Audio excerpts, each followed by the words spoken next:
У меня горит жопа от того, что на рынке перманентного макияжа сейчас огромное количество производителей пигментов, которые просто на самом деле льют в каких-то полуподвальных, возможно, условиях татуировочную краску, которую они покупают и разливают в более маленькие флакончики и вам продают. Скажите мне, почему вас это не волнует? Скажите мне, почему вы пользуетесь краской, у которой на сайте невозможно найти место, где ее производят? Нету официального адреса, нету никаких видео с производства. Это в лучшем случае какое-то чужое контрактное производство, в худшем случае это действительно какие-то полуподвальные подпольные условия, потому что если у кого-то есть такая же, как у нас, а мы первые в России производители, создавшие прозрачное производство, на которое вы можете просто прийти и посмотреть, как это работает, получить консультацию от специалистов и убедиться, что наши краски производятся в абсолютно стерильных условиях. То есть мы имеем право фармакопею производить на своем производстве. И мы этим гордимся, мы показываем это всем, у нас максимально все открыто. Хочу вас сейчас попросить, поставьте вот это видео со мной на паузу,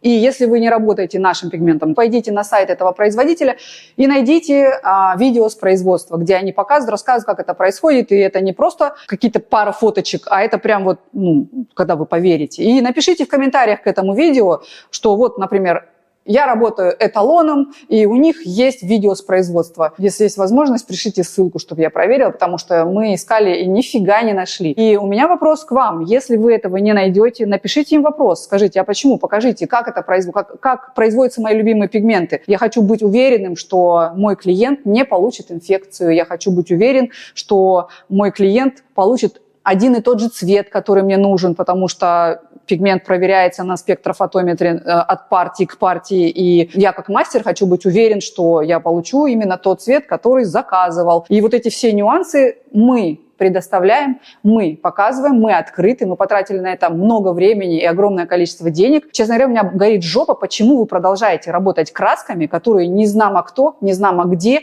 якобы производит и вам просто продает. В таком случае вы можете пойти просто и купить сами татуировочные краски любого нужного вам цвета. Зачем вы поддерживаете псевдопроизводителей, которые все, что сделали, это налили из большого флакона в маленький флакон. Еще и непонятно в каких условиях. Зато многие вот эти вот производители заполонили все конференции, они пихают всем новичкам свои пигменты, они устраивают какие-то онлайн-чемпионаты, мастер-классы, у них очень красивый, может быть, Инстаграм или сайт. Объясните мне, как вы выбираете производителя краски? То есть вам достаточно оформленного какого-то Инстаграма или мастера, который вас учил, который сказал вам, работая на этой краске, чтобы вы покупали краску и начинали портить свою репутацию, потому что неизвестно что, неизвестно как сработает. Не знаю, как для вас, но для меня это всегда было очень важно, дико важно, в каких условиях производятся краски, которыми я работаю, потому что это была моя репутация. У нас была сеть студий, как вы помните, это 11 салонов в 9 городах, более 70 мастеров и несколько тысяч клиентов ежемесячно. Вы просто представьте себе,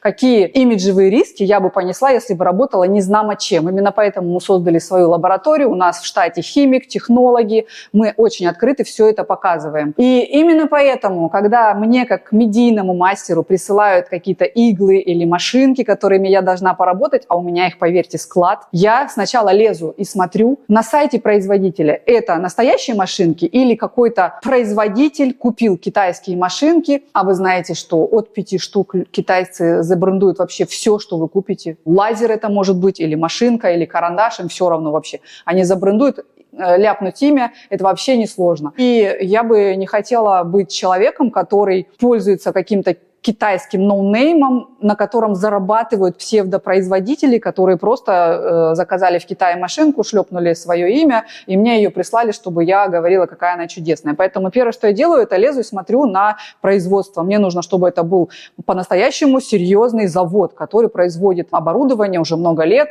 у них есть гарантия, у них есть инженеры, которые занимаются разработкой машинок, и вот это вот все. Мне очень неприятно. Я тоже могу, я медийная личность, я тоже могу заказать машинки, сказать, вот мои машинки самые лучшие, покупайте. У меня их выгребут просто, но я этого не делаю. Интересно, почему, да? То есть, почему какие-то мастера, просто мастер, который гастролирует по разным странам, его приглашают на мастер-классы, почему вдруг он начинает продавать машинки, и вы у них покупаете их? Почему? Вы же можете такую же машинку в Китае найти. Попросите этого мастера Показать свое производство. Нету ни у кого производства, где собираются машинки, где моторы собираются, где они настраиваются, где они тестируются. Нету этого. Они просто в Китае покупают, брендуют и вам продают. Это очень просто. Почему вы так легко к этому относитесь? Нет, очень интересно. И это касается, естественно, пигментов, потому что в основном сейчас я говорила о них. Ну вот и машинок тоже. Почему? Как это работает? Объясните мне, пожалуйста, в комментариях. Потому что у меня от этого, честно, очень сильно горит жопа.